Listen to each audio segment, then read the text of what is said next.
Bulunaka, do you know that cybercrime is becoming a growing problem in Fiji? Cybercrime is defined as a crime in which a computer is the object of the crime, such as hacking and spamming. Cybercrime is also cyberbullying and using fake profiles to cause panic and spreading false news. If you're involved in this or know anyone who's committing these crimes, report them immediately. I'm Pauline. And I'm Peter. We host the Traffic Jam Show on City FM. From 3 p.m. to 7 p.m. every weekday. Do the right thing. Yandra Vinaka, Fiji. In this bulletin, government MPs issued with ultimatum. Australia injects millions for Fiji's COVID fight. And foreign remittances to stimulate economy. From the studios of FBC Suva, Jackie Smith. All government members of parliament have been given time today to submit documents in relation to claims of any travel and accommodation allowances. This following allegations of possible breaches of travel and accommodation allowances involving certain members of parliament. It is believed at least one government MP and some opposition members have been allegedly claiming travel and accommodation allowances despite not being eligible. Pranita Prakash reports. A formal complaint has been lodged with the Fiji Independent Commission Against Corruption in relation to the allegation of possible breaches of travel and accommodation allowances. We've asked all our MPs who have claimed any travel accommodation allowances and who have said that they live outside the 30-kilometer zone. We've asked them to provide all the documents to us. The Fiji First General Secretary says any breaches will be dealt with seriously. The claims, as you would know, are made individually by the MPs. They're not made by the party per se, but we obviously are very concerned. So should any of the MPs of Fiji First have done anything untoward or against the conditions and guidelines that have been set out of the Remunerations Act, then obviously that will be taken very seriously by the party itself. Parliament Secretary General Viniana Namosi Malua says she will not make any comment in relation to the alleged possible breaches. The Parliament Secretariat has issued a statement saying that the role of the Secretary General is to ensure the efficient and effective management of Parliament. The Parliament Secretariat says the matter is with FICAC and the office will not make further comment on the matter. The Fiji Independent Commission Against Corruption confirms a complaint has been received. FICAC says no other information will be divulged at this point in time. Pranita Prakash, FBC News. The continuing confusion and confrontation in Sedelpa is now well and truly out of control, with party stalwart and senior member Andilithi Ngionimbaravi adding yet more chaos to an already volatile situation, claiming injustices against her by the party working committee. Following her sudden ousting as party GS by the working committee, headed by the new acting party president Vijay Singh, the conflict within has now reached unprecedented levels, with Andilithi now threatening possible legal action against the working committee, which includes acting party leader Sitiveni Rambuka. The start of yet another faction within Sedelpa could be on the cards, with former General Secretary Andilithi Ngionimbaravi not happy with how she was treated. After a rival faction recently took Sedelpa to court, there are now threats, more legal wrangles for the party.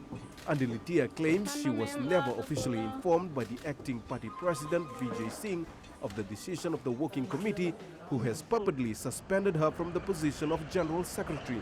She says the party constitution gives only the management board the authority over disciplinary matters and not Singh or anyone else. Party leader Sitiveni Rambuka, in responding to claims by Ngionimbaravi, says the constitution does allow the working committee to make some reshuffle pending investigation. The working committee does not have the power to appoint, but it can facilitate the furtherance of the work to try and answer the grievances brought up by the branches. So the meeting yesterday, by majority vote, resolved that the Honorable Andilithi stands aside as from her position as General Secretary, but according to the party records, she is still the registered officer of the party. Rambuka says Pio Tambaiwalu, the former General Secretary, will work with Sedelpa's former party treasurer Rudy Karuru to try and answer the grievances from different factions before it is tabled to the board management. Hopefully, we can get the findings for the management board next week, or we could have a special management board meeting to handle that. It is an internal disciplinary issue. Some have come up on Facebook to say that the working committee does not have such powers, but a working relationship between a working committee and its substantive committee. The working committee looks after the functioning of the party. Yet another bout of infighting within SEDELPA, which has been rattled by its own members since the 2014 general election. This latest fallout could see the party once again in court. Concerns are already being raised by its members as to what actually is happening with the party and its hierarchy. Apinisa Wangarandovu, FBC News. Fiji's fight against COVID-19 received a boost yesterday with an injection of $17 million in direct budget support from the Australian government. Economy Minister Ayasai Kayum says the direct grant will assist with Fiji's containment efforts of coronavirus, as well as other ongoing measures countrywide. We have out of the $12.215 million, $2.9 million Australian is actually going towards specifically to the Ministry of Health and Medical Services. $200,000 is going specifically for the National Disaster Management Office. The remaining of the $8.1 million is a general support for COVID-19. Australia's High Commissioner to Fiji, John Feeks, says the assistance is expected to open up development cooperation from other countries. The European Union and shortly the New Zealanders have been providing or will provide direct budget support, and now of course we're on board, and this is a reflection of our complete confidence in Fijian systems and in particular in the Ministry of the Economy. In a period where the economy is facing a downturn, personal remittances can contribute towards revenue growth. Vodafone Fiji yesterday announced that they will offer free remittances into the country through its M-Pesa platform for the next 2 months.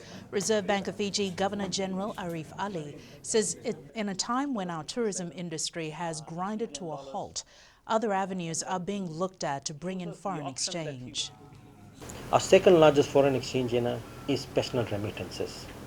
Last year we got slightly below $600 million in foreign exchange from personal remittances.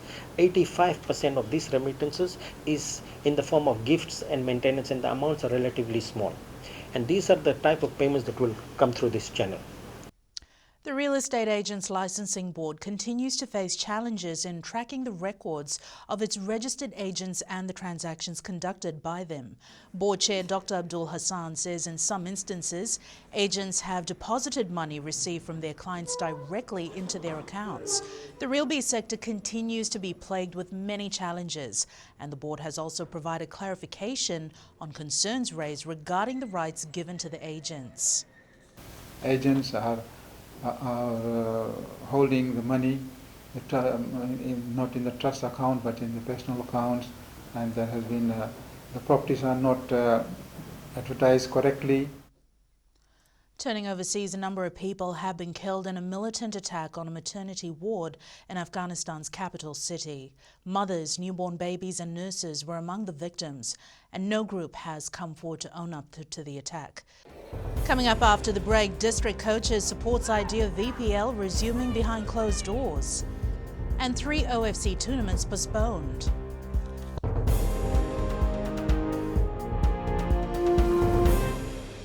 Oira na ngwane no de nini enda bisi ni mataka. Mersusunga da kena loma dina kila mikron. Sakena ngau na mitaro bina no rabaksa ngai ka wala loma taki na ngwane. Dala bina oya o meliki. Bulre oya o Samuel Samuli. Nama kikira enda be mataka. Moniti kina makarombuka. Ni waitiri kalima na miniti me ono kina tiri na kaloko. Ena Radio Fiji 1 na ndomo ibiti. Indaw kina na mataka. Dan ramay na singabo.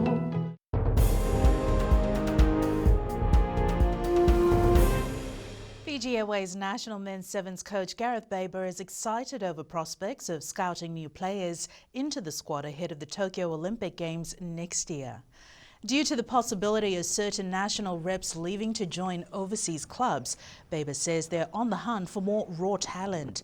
The 48-year-old says the postponement of the Olympic Games provides an opportunity for other players to earn their place and wear the national jersey. To look at new and more talent, and obviously players who have progressed through the 20s programme and have excelled in that, and other players that have been playing the likes of 15s rugby and 7s rugby here in Fiji, who I'm aware of. The timing is right now for me to have a look at them. District coaches have vouched their support towards the idea of resuming the remainder of the Vodafone Premier League season behind closed doors. This comes after Fiji Football Association Chief Executive Mohammed Yusuf highlighted the possibility of resuming the games without spectators as a safety measure against the COVID-19 pandemic. District coaches say this would be an ideal way of resuming the league without placing anyone at risk. Fully support the motion and the idea. But at the moment, to turn back into a normal football competition, safety is paramount, and we don't want to be responsible for another stop of our daily life because of negligence. It's good because still we cannot take any risk because if spectators will come, then there is a risk of the virus going ahead. I don't think so. That will be any problem. That's how we can complete our league for this season. The OFC Executive Committee has confirmed the postponement of 3 OFC tournaments due to the coronavirus pandemic. The Men's OFC Under-19 Championship, the OFC Champions League 2020 and the OFC Under-17 Women's Championship have all been postponed. The Men's OFC Under-19 Championship, that was scheduled to be played in Samoa in July, will not be held before October 2020, but no later than January 2021. The OFC Champions League 2020 quarter-finals have been postponed until September. Potential new dates for the OFC Under-19 Championship and the OFC Champions League will be reviewed when governments in the Pacific ease border restrictions and sports activities. A decision will be made on the OFC Under-17 Women's Championship that was meant to be played in Tahiti in April. A decision on all other OFC competitions for 2020 will be made on July 31st.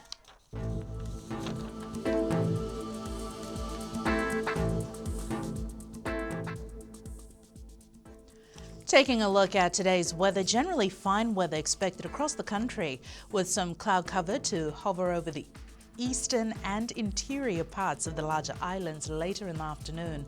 Elsewhere, you can expect a bit of sunshine as we head into the weekend. And that is your FBC Morning News. Join us at 1 p.m. and 7 p.m. for our major bulletin. Remember, in times of crisis, you need factual news that you can trust. Stop believing fake news about the COVID-19 on social media. Fight misinformation by getting only the facts about the coronavirus from verified news sources like FBC's TV, radio and digital media news. www.fbcnews.com.fj. Keeping Fijians connected with the truth.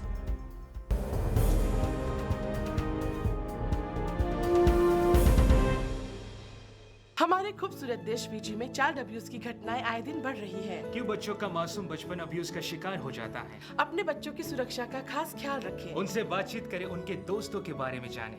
आज के बच्चे देश का भविष्य है। मैं दीप्ति और मैं मोनिश, आपके हमसफर।